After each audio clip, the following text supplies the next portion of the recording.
G20 का presidency India के पास है और इसी प्रेसिडेंसी के अंदर G20 अभी बन चुका है G21। जी हां, हमने इसके ऊपर आपके साथ बातचीत भी की थी कि अफ्रीकन यूनियन को अभी इंक्लूड किया गया है। पर कुछ चीजें बड़ी इंपॉर्टेंट है हमारे एग्जाम पॉइंट ऑफ व्यू भी कि इस G20 या G21 के मीटिंग में कौन सी कंट्रीज है जिनके रिप्रेजेंटेटिव्स, जिनके प्रेसिडेंट या प्राइम मिनिस्टर ये इंडिया आए हैं। So let's talk about them, उनके ऊपर बात करते हैं। पर वहां जाने से पहले दोस्तों कुछ चीजें जिनकी जानकारी रिवीजन के तौर पे होना बहुत जरूरी है। वसुधैव कुटुंबकम, one earth one family one future, इसी थीम के अंडर इस बार का मीटिंग इंडिया में ऑर्गेनाइज किया गया। तो जो G20 मेंबर्स है, G21 कंट्रीज के मेंबर्स है, उसमें से कौन कौन लोग आए और किसने आने से मना कर दिया और क्यों नहीं आ पाए, इनके ऊपर हम आज के इस सेशन में बातचीत करेंगे, आज के इस सेशन में डिस्कशन करेंगे। पर उसके पहले G20 कंट्रीज की बात करें तो नियर अबाउट वर्ल्ड का 85% इकोनॉमी G20 कंट्रीज से वर्क करता है। 75% of the world trade is depending on these countries और 66% of world population belongs to these countries। बहुत इंपॉर्टेंट स्टैटिस्टिक्स है। 19 प्लस यूरोपियन यूनियन, अब इसमें एक और जुड़ चुका है African union, and that's why statistics में थोड़े बदलाव देखने को मिल सकते हैं आने वाले समय में, तो उसके ऊपर हम बात करेंगे। ना हम बात करते हैं कि इस G20 की जब भी मीटिंग्स होती है, इन मीटिंग्स में दो चीजें वर्क करती है। एक होता है फाइनेंशियल डिस्कशंस और एक होता है Sherpa track discussions. Financial discussion का मतलब है कि G20 को बनाया गया था फाइनेंशियल डिस्कशंस के एंगल में 1999 में। तो फाइनेंस रिलेटेड जो भी डिस्कशंस होंगे इन कंट्रीज के, उनकी मीटिंग्स चलती रहेगी। साथ में शेरपा, हर कंट्री का एक रिप्रेजेंटेटिव होता है। जैसे इंडिया के अमिताभ कांत साहब शेरपा है, तो शेरपा ट्रैक डिस्कशन जो डिफरेंट टॉपिक्स पर रहेंगे वो भी यहां पे चलते रहता है। So different countries are participating. एक और कंसेप्ट यहां पे ट्रॉयका नाम का। ट्रॉयका का मतलब होता है जो लास्ट ईयर प्रेसिडेंट कंट्री थी, जो इस साल प्रेसिडेंट कंट्री है और जो नेक्स्ट ईयर प्रेसिडेंट कंट्री रहेगी, ऐसे तीन मिलकर ट्रॉयका बनते हैं। अगर हम बात करें इंडिया की, तो इंडिया प्रेजेंट प्रेसिडेंट है। हमारे बाद ब्राजील के पास प्रेसिडेंसी जाएगी और हमारे पहले इंडोनेशिया के पास प्रेसिडेंसी थी। सो इंडोनेशिया, इंडिया और ब्राजील मिलकर ट्रॉयका। सीन ऐसा है कि G20 या G21 जिसे अभी कहा जाएगा, इसका परमानेंट कोई हेडक्वार्टर या परमानेंट कोई सेक्रेटेरिएट नहीं है। जिस कंट्री के पास प्रेसिडेंसी होती है उसी कंट्री में उस साल की सारी मीटिंग्स ऑर्गेनाइज की जाती है। जैसे इंडिया के अंदर ये सारी मीटिंग्स को ऑर्गेनाइज किया गया था। ठीक है, अब देखते हैं कि इंडिया के द्वारा किन किन कंट्रीज को इनवाइट किया गया। ये कंट्रीज G20 या G21 की मेंबर्स नहीं है, पर इनको इंडिया ने इनवाइट किया। सो बांग्लादेश हमारी नेबरिंग कंट्री है। इजिप्त के साथ हमारे रिलेशंस बहुत स्ट्रांग है। 26 जनवरी को उनके प्रेसिडेंट साहब इंडिया आए थे। देन मॉरिशस, इनके साथ एफडीआई, फॉरेन डायरेक्ट इन्वेस्टमेंट को लेके बहुत बेहतरीन रिलेशन है। Netherlands again a very good friend of India.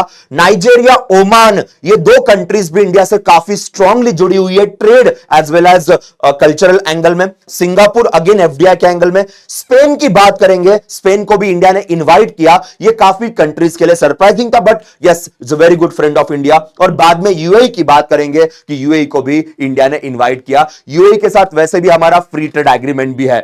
So these are the invitee countries. इनको हम कहते हैं कि गेस्ट के तौर पे इनको इंडिया ने इनवाइट किया। तो ये सारी कंट्रीज के रिप्रेजेंटेटिव्स भी इंडिया आए हुए हैं। अब इसमें जो कुछ रिप्रेजेंटेटिव्स है जो ऑलरेडी इंडिया आ चुके हैं, जैसे यहां पे आप देख सकते हो कनाडा के प्रेसिडेंट प्राइम मिनिस्टर है जस्टिन ट्रूडो साहब की बात करेंगे। इन्होंने आज G20 के मीटिंग में शिरकत की।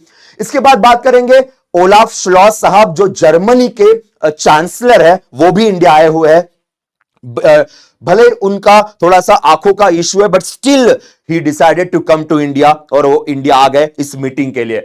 इसके अलावा बात करते हैं इटली की prime minister Giorgia Meloni ma'am, she is also in India. ये इसके पहले भी इंडिया आए थे जॉर्जिया मेलोनी मैम, जब हमारा रायसेना हिल्स डायलॉग नाम का एक फंक्शन ऑर्गेनाइज किया गया था। उस फंक्शन के लिए भी ये चीफ गेस्ट के तौर पर इंडिया आए थे। इसके बाद बात करते हैं साउथ अफ्रीका के प्रेसिडेंट, जिनका नाम है सिरिल रामाफोसा साहब, ये भी इंडिया आए हुए हैं। एंड अफ्रीकन यूनियन को इंक्लूड कर किया जाए, इसमें इनका बहुत बड़ा रोल रहा, और इंडिया के रिलेशंस वैसे भी काफी स्ट्रांग है अफ्रीकन कंट्रीज के साथ। उसके बाद बात करते हैं जापान के फुमियो किशिदा साहब, जापान के प्राइम मिनिस्टर है, and he is fond of India. Actually Japan is a very very good friend of India, so इनका आना तो वैसे भी तय था। इसके बाद बात करते हैं सऊदी अरेबिया के क्राउन प्रिंस साहब की, Mohammed bin Salman, he is in India. Saudi Arabia India relationship कभी कभी खट्टा मीठा रहता है, बट यस, जैसे यूएई हमारा काफी बेहतरीन फ्रेंड है, वैसे सऊदी अरेबिया भी और इनके भी crown Prince Mohammad bin Salman India आ चुके हैं। इसके बाद बात करते हैं दोस्तों, ये कंट्री के हेड तो नहीं है, पर ये एशियन डेवलपमेंट बैंक के हेड है। असाकावा साहब की बात करेंगे, belongs to Asian development bank. G20 के मीटिंग्स में IMF, world bank, Asian development bank, इनके भी हेड्स आते हैं, और जैसे अजय बांगा साहब ऑलरेडी इंडिया आ चुके हैं। इनके अलावा यहां पे आप देख सकते हो क्रिस्टिना जॉर्जिया मैम, जो IMF की हेड है, वो भी इंडिया आ चुकी है और इनको भी वेलकम किया गया। और अजय बांगा साहब भी ऑलरेडी, जो वर्ल्ड बैंक के हेड है, इंडिया पहुंच चुके हैं। इसके अलावा WHO के हेड टेड्रोस एडहानोम साहब, ये भी थोड़े से हेल्थ से स्ट्रगल कर रहे हैं, but still he decided to come to India. ये इसके पहले भी इंडिया आ चुके हैं। आपको याद होगा गांधीनगर गुजरात में ट्रेडिशनल मेडिसिन का एक कॉन्क्लेव रखा गया था, तब भी कुछ दिनों पहले इन्होंने इंडिया में शिरकत की थी। इसके बाद बात करते हैं नन अदर देन, यह स्टार एंट्री है क्योंकि यूएस के प्रेसिडेंट है और उनका एंट्री स्टार एंट्री तो बनता ही है। सो जो बाइडेन साहब है वो भी इंडिया आ चुके हैं। इसके अलावा टर्की या टर्किया कहते हैं, इसके भी जो हेड है दैट इज एर्डोगन सर, ये भी इंडिया आ चुके हैं। टर्की के साथ इंडिया के रिलेशंस अगेन थोड़े खट्टे मीठे टाइप के होते हैं, but still having a very good connection with the country, और उनके भी प्रेसिडेंट इंडिया आ चुके हैं। देन बात करते हैं इंडिया के जमाई राजा की। जी हां, ऋषि सुनाक साहब यूके के प्राइम मिनिस्टर है एंड फैमिली के साथ ही केम टू हिज ससुराल, हम कह सकते हैं। सो ये भी इंडिया आ चुके हैं। इसके बाद बात होगी रशिया के प्रेसिडेंट साहब तो नहीं आए because of obvious reasons, because उनके अगेंस्ट काफी सारी केसेस इंटरनेशनल लेवल पे चल रही है। तो उनके फॉरेन मिनिस्टर सर्जियो लैवरोव, ये रशिया से बिलोंग करते हैं and he came to India. He is the second most powerful person in Russia. So यहां पे ध्यान रखिएगा, थोड़े से गिरते गिरते बच गए यहां पे। यस, अब बात करेंगे इंडोनेशिया के प्राइम मिनिस्टर साहब की, और जिनका नाम है Joko Widodo. Last time Indonesia के पास प्रेसिडेंसी थी, अभी इंडिया के पास है। सो ये ट्रॉयका के मेंबर है, क्योंकि ट्रॉयका में पास्ट, प्रेजेंट और फ्यूचर तीनों कंट्रीज आती है। फिर बात करेंगे नेक्स्ट ईयर जहां पे G20 का मीटिंग रहेगा, और उनका नाम है लुला दा सिल्वा। ये ब्राजील के प्रेसिडेंट है, ब्राजील के हेड है। अपनी बेटर हाफ के साथ he came to the G20 meetings, Lula da Silva, इनका नाम याद रखिए। नेक्स्ट ईयर मीटिंग ब्राजील में रहेगा। इसके बाद बात करते हैं चाइना के प्राइम मिनिस्टर साहब की। यस, ली क्विंग इनका नाम है।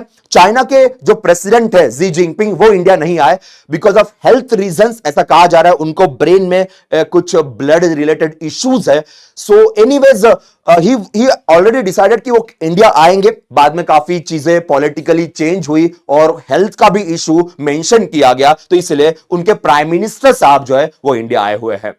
इसके बाद करते हैं स्पेशल इनवाइट या गेस्ट पे बांग्लादेश की हेड शेख हसीना जी, बांग्लादेश की प्राइम मिनिस्टर है और इंडिया से काफी क्लोज रिलेशंस बांग्लादेश के, नो डाउट अबाउट दैट। तो she also came to India for G20 meetings. उसके बाद बात करेंगे यूएई के जो क्राउन प्रिंस है, जिनका नाम है मोहम्मद अल जहायन अल नहायन। सो ही आल्सो इन इंडिया, ये भी स्पेशल गेस्ट के तौर पे इंडिया आए हुए हैं। एंड देन ऑस्ट्रेलिया G20 का मेंबर है। सो एंथोनी अल्बनीजी साहब, ऑस्ट्रेलिया के prime minister, he came to India. इसके पहले भी वो आए थे, जब आपको पता होगा कि नरेंद्र मोदी स्टेडियम पे मोदी साहब और इन्होंने मिलकर इंडिया ऑस्ट्रेलिया की टेस्ट मैच को प्रेजेंस दिखाया था। सो वेरी गुड रिलेशन, और इनके साथ हमारा फ्री ट्रेड एग्रीमेंट भी साइन हो चुका है। सो गाइज, इनमें से अगर बात की जाए तो यहां पे चाइना के जो प्रेसिडेंट है उन्होंने आने से मना कर दिया, तो उनके प्राइम मिनिस्टर साहब आ गए। उसके बाद रशियन प्रेसिडेंट व्लादिमीर पुतिन साहब के जगह पे उनके फॉरेन मिनिस्टर इंडिया में आए हुए हैं।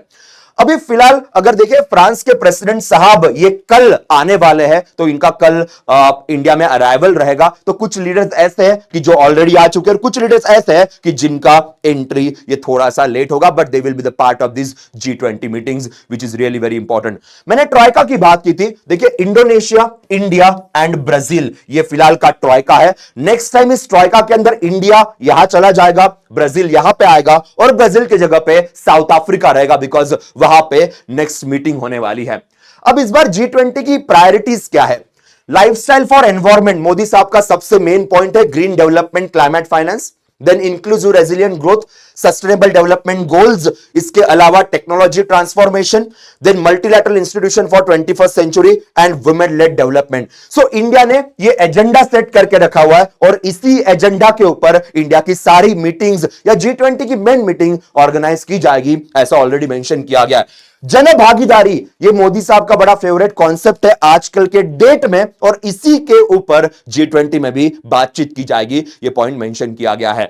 तो ये थे G20 के लीडर्स जिनकी इंडिया में एंट्री हो चुकी है और कुछ लोगों की एंट्री होने वाली है, जो नहीं आएंगे उनके भी रीजंस के ऊपर हमने बात की। सो कीप वॉचिंग बैंकिंग वाला for the better and understanding and better news.